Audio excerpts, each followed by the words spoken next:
Now we actually saw Devin jogging while she's actually bumped into Ben and Betty, who actually have a birthday surprise for their dad.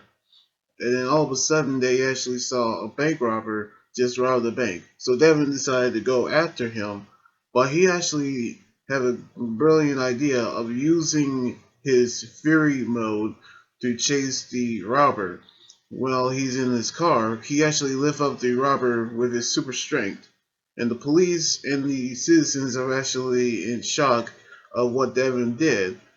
But the officer actually told him to take care of the Robotron and the Gigadroid while they do what every police officers normally do, which they would have gotten the information that they actually have Tronics in the sector, which he actually headed over there, which the other Rangers are fighting the Tronics, while Roxy have created a new Robotron called the Burnertron, a candle themed monster which has fire abilities, which he actually getting ready to fight the Rangers, which Roxy is a plan to use the Fury Cell, which Devin already came with his Fury mode, which he actually battled the Tronics recklessly, which we actually saw how much it changed him, in which we saw that the Fury Cell is running out for Devin, so he decided to get more, and he actually took the last one from Roxy's hands, and he actually charged up, making him more powerful than ever. And then Roxy and Bernardtron are actually retreat, which they actually have no idea what's going on with Devin. But however, we actually saw that in the cyber dimension, Squazzle explains that the Fury Cell makes the warrior evil. So we actually knew Devin is have that effect. So we actually saw what it can do to him.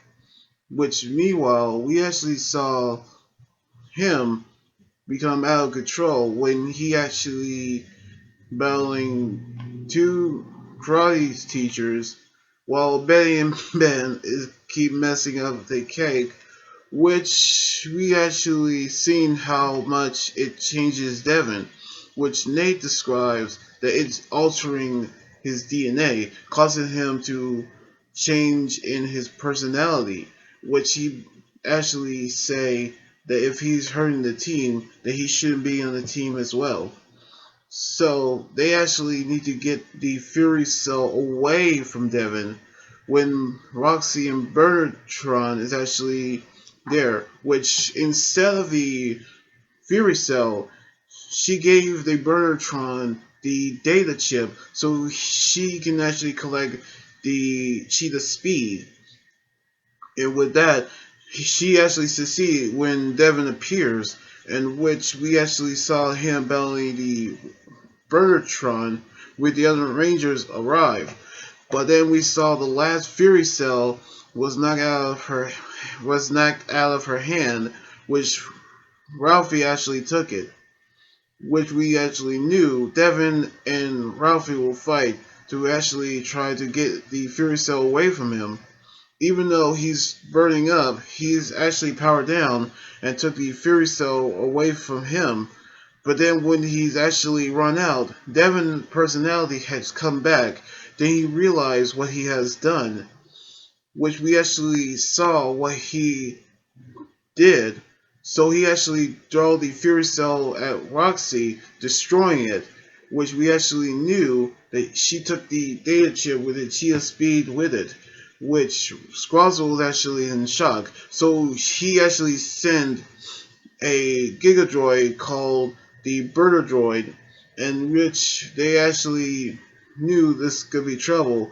So Nate, Nate, Zoe, and Steel will take care of Bertron, while Devin takes Ralphie to the medical bay and send the Racer Sword to fight the Burner Droid, which we actually saw Devin used the battle mode to fight the burner droid, and then after Zoe, Nate, and Steel defeat the Bertratron, we actually saw Nate and Steel using the Striker Megazord to defeat the burner droid and put out the fire that's threatening to melt the Morvax tower.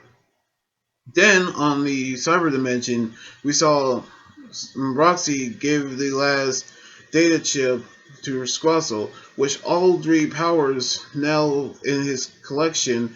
We actually get to see who will receive the upgrade that Master Evos will give. So we actually knew who's to get it. But however, we saw Devin gave Ben and Betty a new cake so they can write their name in frosting, in which he apologized to his team for how he acted. And when the general actually appeared, we actually see him thank the Rangers for a good job, and also get the birthday surprise that his kiss actually gave, which they actually result in a frosting fight.